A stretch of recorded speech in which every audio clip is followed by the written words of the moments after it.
Morning, good afternoon from wherever you may be calling from. My name is Edgar Villanueva. I'm an enrolled member of the Lumbee Tribe of North Carolina, and I'm calling in today from the unceded territory of the Lenape in New York City. My indigenous name is Nagani Benashe, which means leading bird. I am the CEO at Decolonizing Wealth Project and our fund, Liberated Capital. And we're just really honored that you have taken time out of your day to hear about our work to support Indigenous leaders around climate and conservation efforts. Today, we will as a team share a little bit more about DWP, Decolonizing Wealth Project, for those of you who may be new to our organization. And then, of course, we're going to share information about this funding opportunity with the Indigenous Earth Fund. We'll also have the opportunity for you to ask questions toward the end of our program. You'll see there's a functionality for you to raise a hand, or if you want to put your question into chat. We'll do our very best to get to all of your questions today, but we also have mechanisms in place to continue to be available and ask questions as they may come up for you. So to get us started, it's my pleasure to welcome Dr. Amber Banks. Amber is our newish, she's been with us now for about a month, Vice President of Programs, who will get us started this morning. Thank you, Amber. Welcome. Thanks, Edgar. Good morning, good afternoon, everyone. I'm delighted to be here with you all today. My name is Amber Banks. I use she, her pronouns, and I'm calling in today from the unceded lands of the Shawnee, Yuchi, and Cherokee peoples, known today as Nashville, Tennessee. And I am excited to share a little bit of background information on DWP. So Trish, if you don't mind putting up the slides, please. Thank you. Excellent. So as a refresher, or for those who are new to DWP, DWP brings forth a world where healing from colonial traumas enables everyone to live in a just and equitable world. We do this through truth-telling, repair, education, reparative giving, and storytelling. Next slide, please. So we have three main areas of work. The first one is shifting philanthropic practice through our reparative philanthropy framework that promotes and supports best practices for repair and the redistribution of wealth to Black and Indigenous communities. We facilitate spaces. In the second bucket, in our racial healing work, we facilitate spaces for personal, organizational, and collective healing and transformation in service of this repair from colonial harm. And then our third piece is around narrative and culture change, where we leverage storytelling and media to bring visibility to the issues of truth-telling and repair and the many harms that have taken place, and build momentum towards a culture of repair. So in our philanthropic advocacy and practice, we're really grounded in a reparative philanthropy framework that focuses on best practices for redistributing wealth to Black and Indigenous communities. We do this through our Liberated Capital Fund, which I'll talk a little bit more about in a minute, but this fund has distributed more than $12 million to Black and Indigenous communities over the last several years. And in this year, we're on track to distribute more than $6 million, including the funds in the Indigenous Earth Fund. In addition, we engage donors through the Liberated Capital community, and we directly advise those donors investing more than $500 million new dollars towards racial justice in the last couple of years. In addition to this, we also facilitate workshops for donors and philanthropic practitioners. So we know that there is not nearly enough funding going to communities of color in the U.S., with less than 8% of all of philanthropic giving going to BIPOC communities.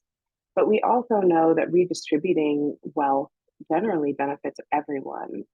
So we really are keeping our eye on moving as many dollars as we can to Black and Indigenous communities. The right side of the slide I ran through already, so we can go to the next slide. So we have 4 funds that we're currently operating. We have a reparations fund for advancing reparations for Black Americans in the United States. And that fund is currently, we're currently reviewing proposals, which is very exciting. We have a California Truth and Healing Fund, this fund, the Indigenous Earth Fund, and a Food and Land Justice Fund that supports agricultural justice and farmers in the US. I'll pass it over to you, Edgar. All right, Amber, thank you. To learn more about DWP, of course, you can always go to our website at decolonizingwealth.com, and we invite everyone to follow us on our social media to learn about all the things we have going on over here. But we are now absolutely wanting to jump in and talk about the Indigenous Earth Fund. This is some work that we are really, really proud of that began at DWP a couple of years ago. Because we understand that Indigenous peoples have lived in harmony with Mother Earth, and that we as Indigenous folks have the solutions that are really needed to support, protect, and conserve land, and to reverse the climate crisis and destruction that is becoming more and more real and evident every single day. We know that the climate crisis will remain a crisis if we do not center Indigenous wisdom and support Indigenous leaders who, through our cultural practices and traditional solutions, have, again, the solutions that are needed to sustain this planet. As Amber laid out, less than 8% of funding from philanthropy, this $1 trillion industry, goes to organizations that are led by Indigenous, Black, and people of color who are doing work explicitly with an equity lens. We know when we zero in on Indigenous-led organizations, that number is really, really small. The latest research shows that really less than 1%, like 0.01% of funding goes to Native-led, Indigenous-led nonprofit organizations in the United States. And this is a philanthropic injustice. And so our efforts here, knowing that Indigenous people have the solutions, are really concentrated on disrupting that flow of capital. Right now, in the philanthropic sector, funding for addressing climate change is a very popular area of funding. A lot of philanthropic folks and wealthy folks are thinking about the climate crisis and are moving funds. But unfortunately, that flow of capital is not getting to Indigenous leaders and organizations and tribes in the way that it should. So with that being said, we launched this fund in 2021 to direct as best we can that flow of capital to Indigenous leaders and organizations. Over the past couple of years, we have given more than $2 million to organizations and tribes. And this year, our goal is to distribute at least another $1 million towards these efforts. The next slide just kind of lays out what happened last year, just to give you a sense of the scope and the scale of the Indigenous Earth Fund. Last year was our second year. We received 66 proposals and were able to fund 23 Indigenous-led organizations and movements to the tune of about $1.1 million. When you look at where proposals were coming in from across the states, the map here shows that the vast majority of the proposals in the last year came from the western part of the state, including Alaska. We did receive some from the Midwest, a few from the South, and a couple from the Northwest. We don't have geographic priorities in terms of this funding, but we wanted to just kind of give you a sense of where proposals have come in from the past across Turtle Island and what the number of proposals and sort of the scope and size of what we were able to do and support last year. So a bit more about the Indigenous Earth Fund. What is it?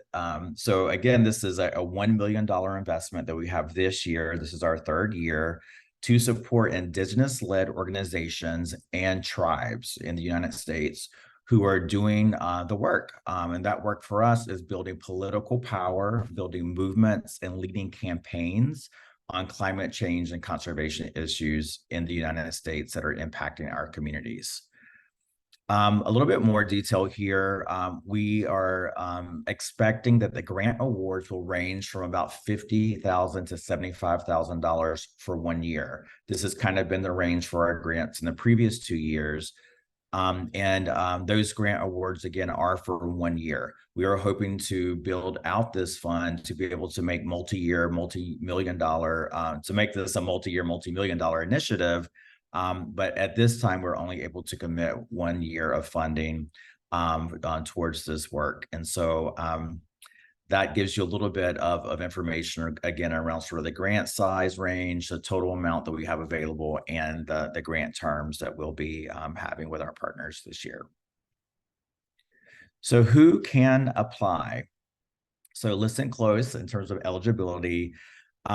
Indigenous-led nonprofits, organizations, and coalitions.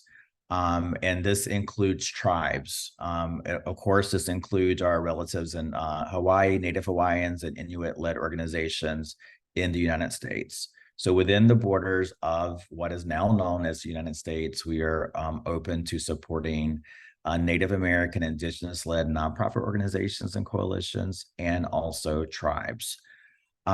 Organizations or applicants must be 501c3 organizations or a federal recognized tribe. We do support state recognized or unrecognized tribes as well, but those applicants must apply through a 501c3 organization. So you must have a fiscal sponsor or 501c3 tax status or be a federally recognized tribe in order to apply. Any questions about that, of course, we're happy to clarify. We're not able to fund individuals through this fund. Of course, again, applicants must be based in the United States. The priority for what we're looking to fund here is coalitions and organizations that are working on advocacy campaigns. So the world of climate change, conservation is massive, right? And so we're really looking with the finite funds that we have available to focus on advocacy campaigns that center Indigenous solutions in climate and conservation efforts. With the finite resources we have, we want to have the greatest impact, and we believe that building political power, building voice, sort of campaign movement building work towards that are driving Indigenous-led solutions in this space is the best use of our resources. And so that will be the priority for this funding opportunity. On the right side of the slide, you see that what can the funding be used for?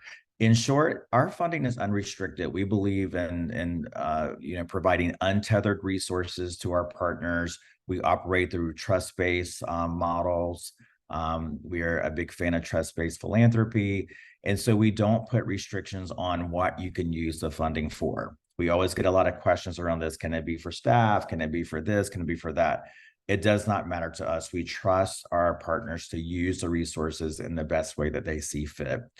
And also in terms of the types of campaigns that we're looking to fund, we also are open to what is important to communities that apply. So we may see funding going towards land and forest management and policy around that. We may see funding going towards campaigns around protecting water or other natural resources. We may see funding going towards work that is about data and research so that we have the information needed to aid our advocacy efforts. It may be about advocating for sustainable food systems. And so this is not an exhaustive list, but these are some examples of what we may see funded in this next round. And so again, the funds are unrestricted. We do ask for budgets, not super detailed budgets, because we want to get a sense of the size and scope of your work and what resources are needed. But how you allocate the resources from Liberated Capital is totally up to you. And then finally here, the funding must be used for charitable purposes and cannot be used for direct lobbying.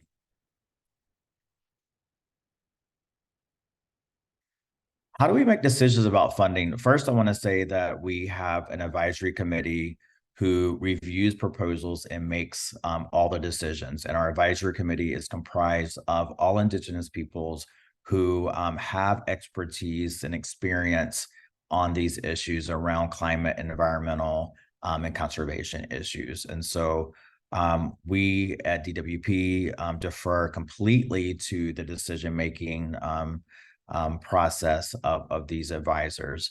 And how they review proposals is really based on these areas of interest. One, first out of the gate is that the applicant must be Indigenous-led or community-driven. And community-driven, I should say. So what does Indigenous-led mean?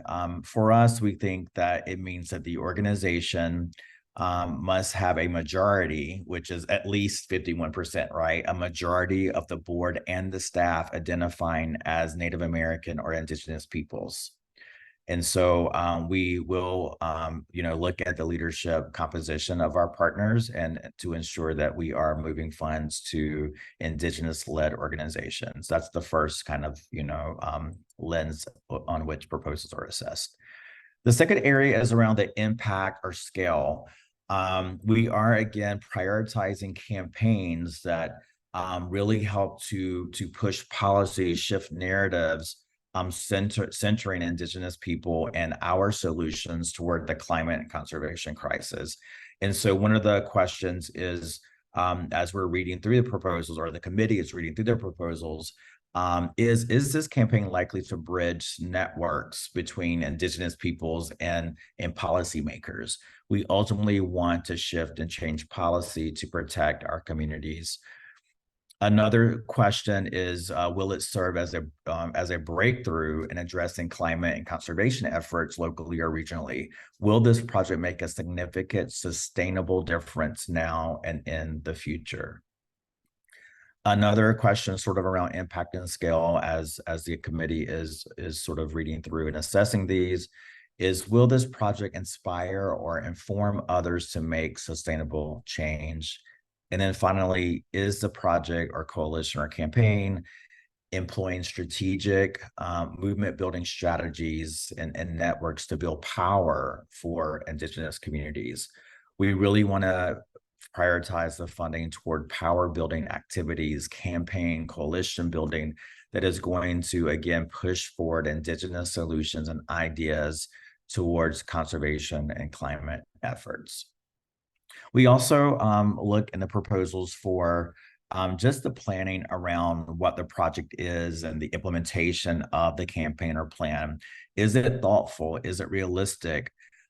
Does the applicant have the capacity to execute the work effectively, or a plan to meet the needed capacity? And so there's just a little bit of a reality check between what is presented and what are the resources needed to achieve the goals within the proposal. All right, so how to apply? We at DWP and our fund, Liberated Capital, partner with a platform called JustFund, and JustFund is a technology, a platform that we receive proposals through, that we review the proposals. It is a technology, and so the proposals are due on October 31st by 5 p.m. Pacific time, which is an important date to underscore. And just to know that you, as an applicant, would be interacting with this JustFund platform in order to submit your information for our advisory committee to review.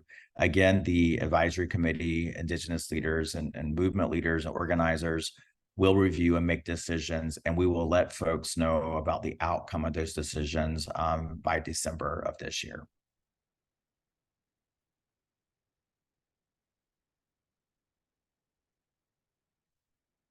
All right, so we do prioritize in our funding renewing funding for our current grantee partners if their work still aligns, if their work is still sort of hitting the marks of what the advisors have prioritized in our funding efforts. And so there's sort of two processes here. If you are a current grantee partner, which means that you applied and received funding last year in 2022 from the Indigenous Earth Fund. If you are currently an IEF grantee partner, the process is a little more streamlined because you are already in the JustFund platform. And so all you have to do is go to the JustFund platform, sign in with your information, update your existing profile there, and just answer a few questions to kind of bring us up to speed with any new efforts that you all have been working on and sort of what your plans are for the next year. We ask that you attach a budget for the campaign, a little bit of information there that will help us sort of determine the adequate amount of support that we're able to offer. Being a current grantee does not guarantee a renewal because we do put some priority on those applications, but current grantees, we have to say, are not guaranteed funding in the next round, but there is a priority that we put on those applications. And then for new partners, the first step in applying is to sign up and register for a JustFund account. That's your first step in getting the ball rolling. You have to have an account with JustFund, again, because we use this technology for our grant management process. Now, this is really, really, really important to note. When you sign up and register for a fund, for an account with JustFund, it can take up to 48 hours. So we highly advise our folks to not wait until the last minute to create an account and try to get your information in, because it will not make it on time. And so it's very easy to go ahead and create a JustFund account if you think you're going to apply, so that you have adequate time to have some familiarity with the system and to make sure you're all set on that platform.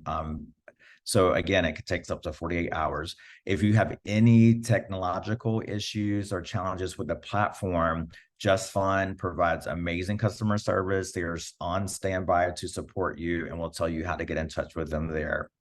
So new applicants, create your JustFund account well in advance of the deadline. And then there are some common application questions that you'll see when you get into the program. These common application questions are for all folks using this platform, and they're very basic kinds of questions around: what is your mission? Tell us a little bit more about who you are. So no big surprises there. Our goal in all of this, I must say, is to make this as easy as possible for folks. Our application is really short. Many of you who are familiar with applying for funding from foundations, including, are very, very familiar with how difficult that can be, how labor intensive that can be.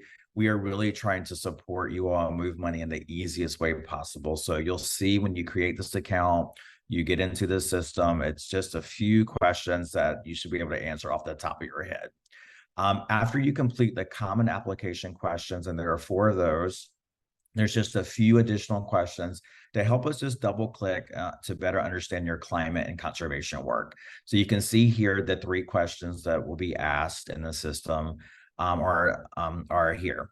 How is your organization building Indigenous power to address climate change or conservation efforts? So again, you'll see we are obsessed with the word power and the idea of building power, because we really want to prioritize our funding to support campaigns and advocacy efforts that are really looking at building power in Indigenous communities to lead the efforts around climate and conservation.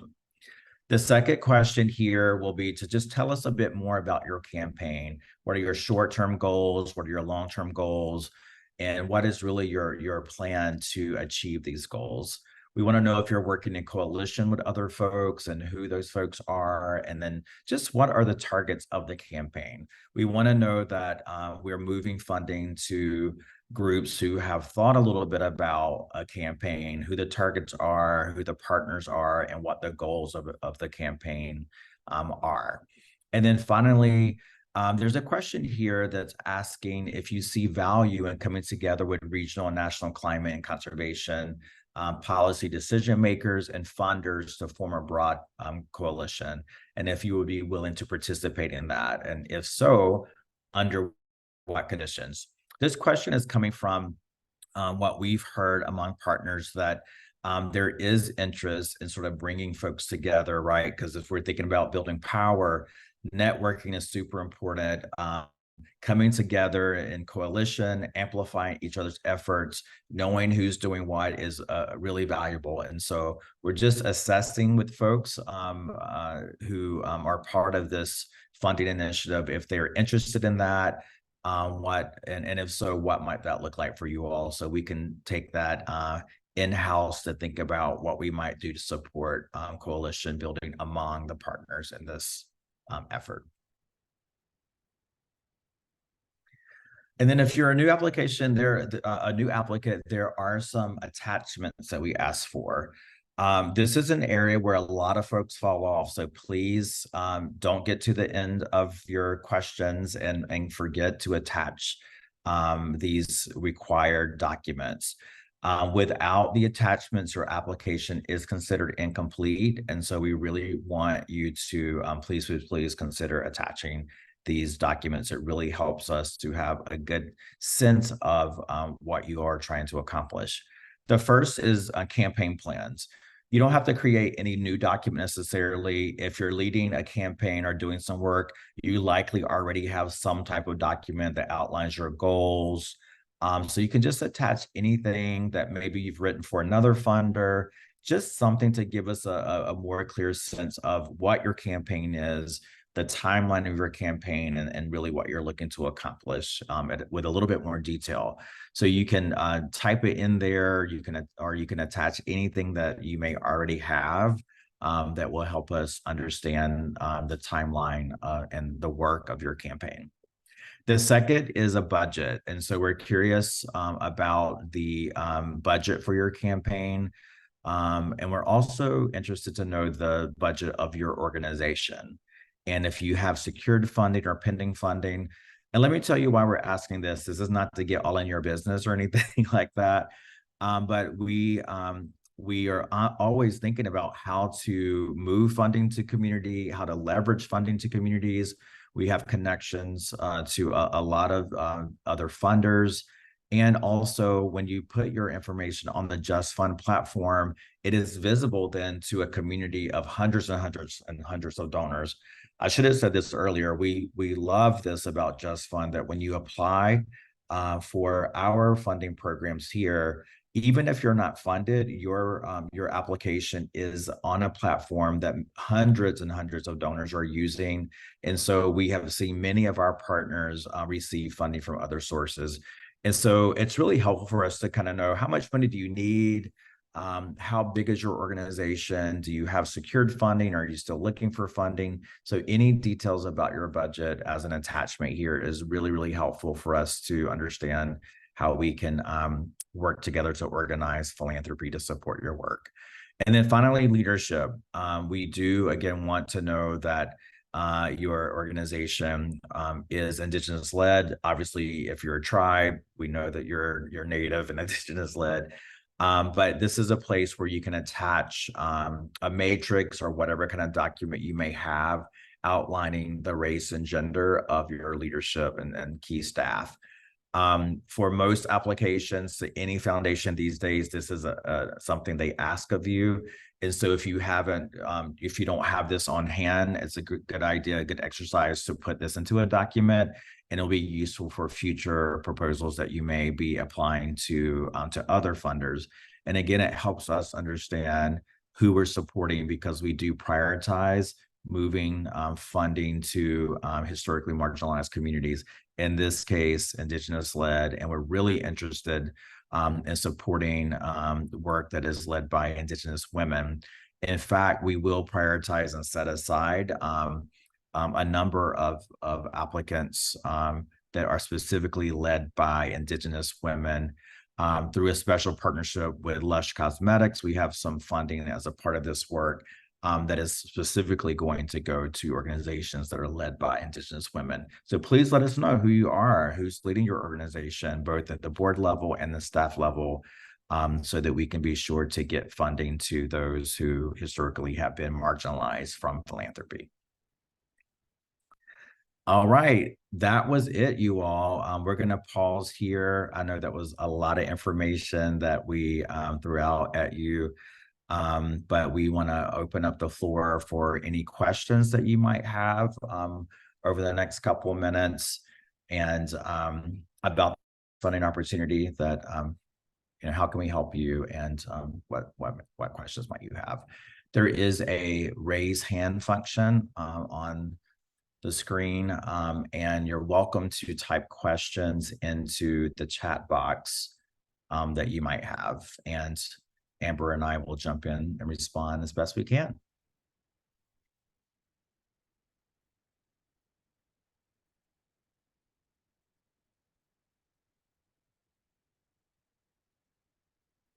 While you might be thinking about your questions, I'll share a couple of resources. Obviously, we have the RFP on our website on decolonizingwealth.com. As you're reading through the RFP, there are links to lots of resources to JustFund to create your account if you are a new applicant. We also maintain an ongoing list of frequently asked questions.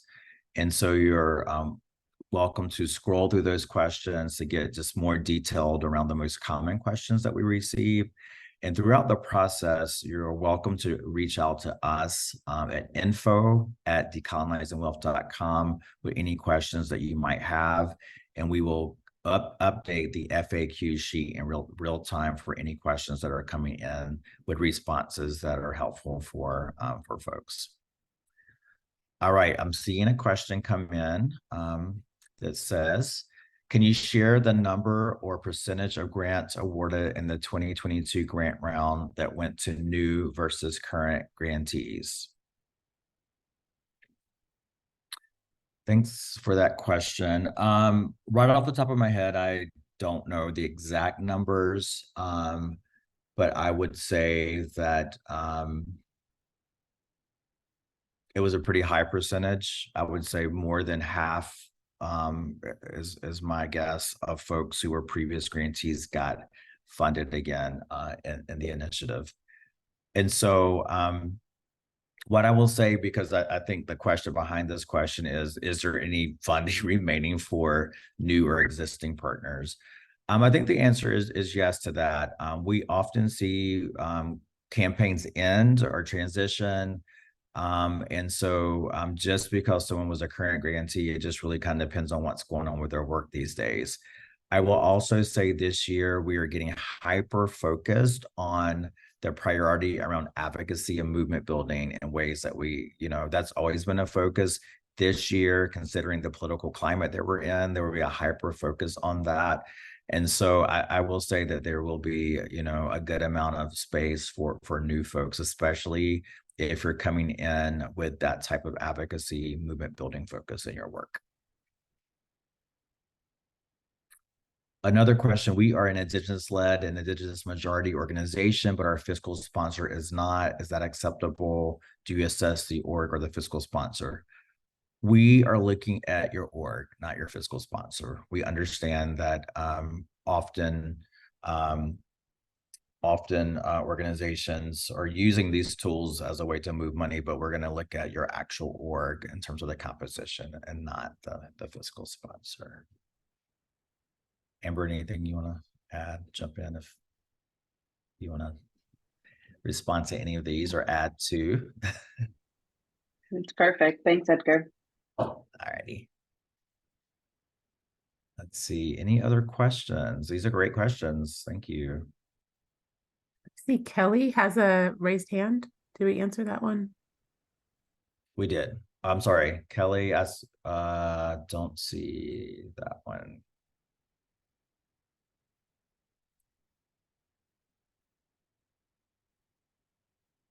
Kelly, we see your raised hand if you want to type a question in the chat box, or we can figure out another way to get your question.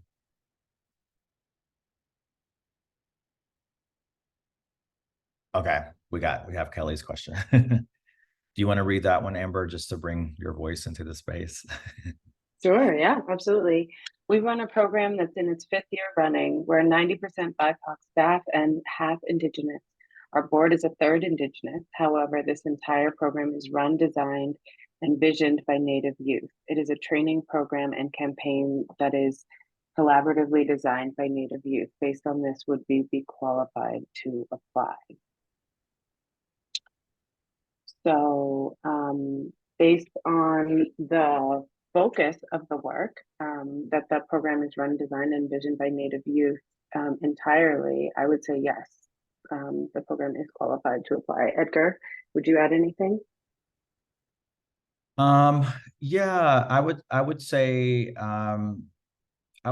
yes. I think it's we are putting out, we're not getting super technical, you guys, with like, oh, you're off by 1% of not being so I think it's really about the spirit of whose work it is, who really is leading and informing.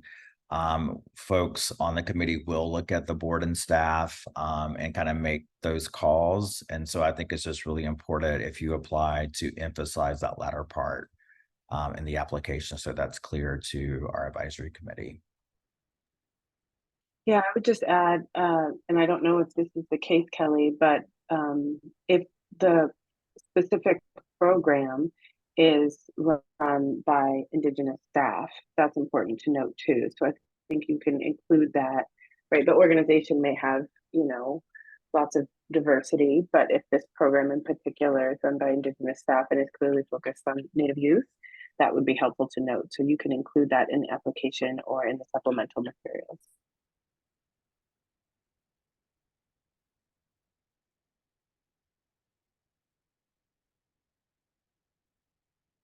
Right. Any other questions from folks?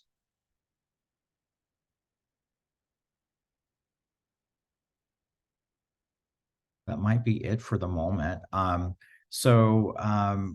keep an eye, but I'll begin making just some wrap up comments here. First, thank you for your work and for being interested in this funding opportunity. Next steps for folks: we will make this recording available on our YouTube channel immediately following this presentation. We will make that happen.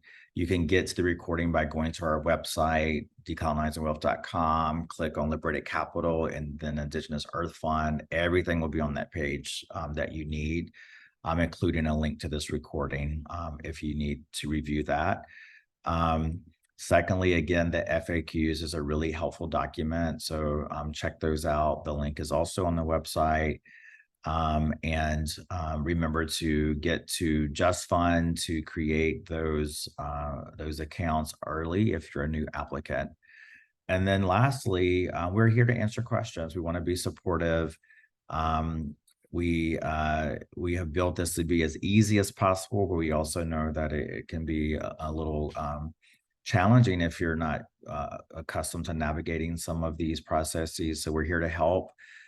Please reach out to info at decolonizingwealth.com with any questions. If you have technical questions that are about the JustFund platform and your account there, you would reach out to JustFund at info@justfund.us. So both of those email addresses are there. They're also both on our website. But whatever you need when you reach out, we'll steer you in the right direction and do our best to respond to help you get sorted out. So without seeing any additional questions, I think we'll wrap on this.